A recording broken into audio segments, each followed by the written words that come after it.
This video is brought to you by Parks and Power. In part 3, we heard from Ralph Sievert from the NPRB on how they feel they've handled the EAB issue in North Minneapolis. In this final video in the series, Mitchel Hansen will give us some perspective on the history of the EAB infestation in Minneapolis. Community practice is my background. I love investigating things. I love helping people in the neighborhood aspect. I love meeting people. I love helping out residents. I love trying to build our rapport with the neighborhood. If it's something that I find out is affecting other people, then I'm gonna go after it. It's a beetle. So what it does is they burrow. They basically go into the tree and they cut off its ability to breathe.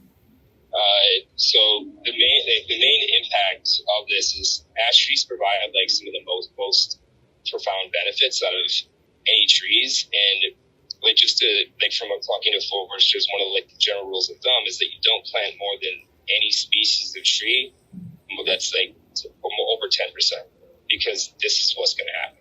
Because they had such a large percentage of trees being ash and elm.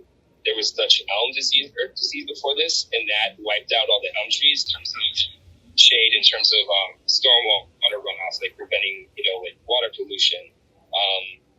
The urban canopy itself, those two trees provided 50% of all of the benefits. So now that they're all going to be gone, we're left with young trees that, a lack of trees and an aggregate negative of trees.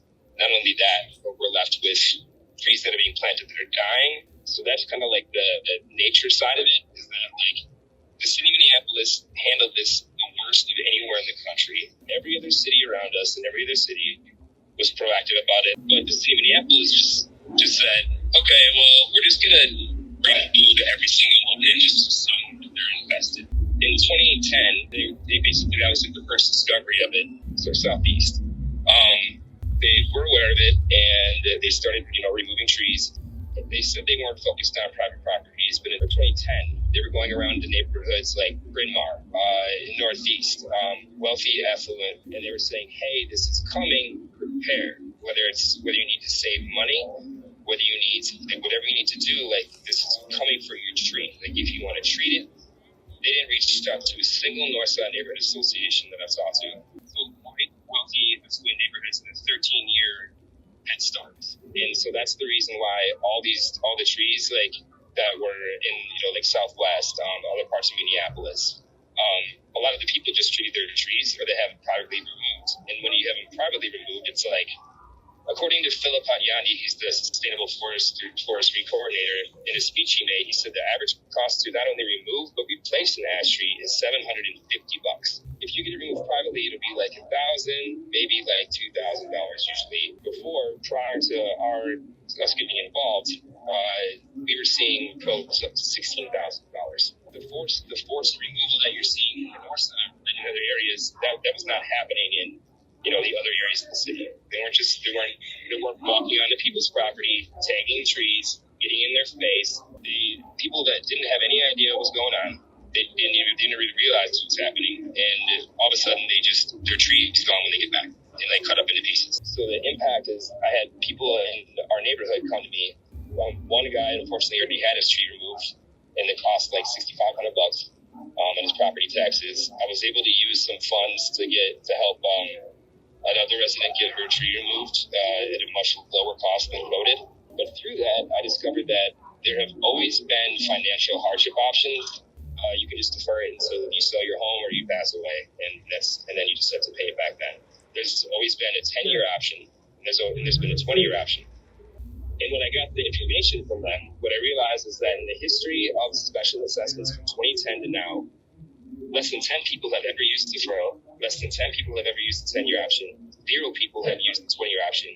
And everyone else has gotten an automatic 5-year levy in the form of a lien on their home, without being given any options. And many people don't even know that that's what happened. Now you're looking at people that already were struggling to pay, and now you're adding another $6,000 over a 5-year period on their taxes. And the city of Minneapolis, their budget is largely, it's basically property taxes. And if you have a 5-year deal, you don't want to break that, because then your credit rating goes down. But ultimately, what will happen is a lot of people will end up losing their homes. $750 to not only remove, but replace. And so, but the reason why a tree that they were bidding like that is because there was very little competition. And in addition to that, they were saying that all these trees are specialty trees. Now, a specialty tree is a tree that's like hard to get to because it's like, and what they keep quoting is power lines. And what I recently found out is that Excel actually is largely responsible for making sure that trees are kept clear of power lines.